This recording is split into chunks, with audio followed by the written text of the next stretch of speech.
Now, if you have Fast Orange or any brand of hand cleaner with pumice in it, you probably find that once it gets down towards the bottom of the container, that the pump stops working.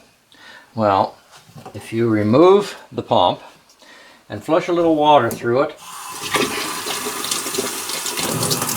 and kind of pump on the nozzle if you can, while that's getting full of water. Suck the water up.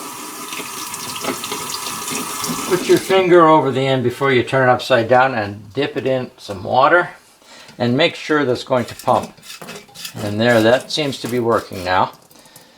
So before you put this back into the container, take a little dish soap and water it down with the dish soap. That'll replace some of the lost moisture in there, and the mixture won't be quite so thick, and then it will be able to pump again. And that usually fixes this.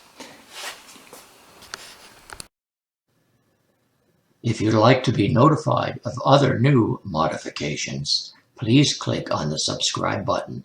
Thanks for watching.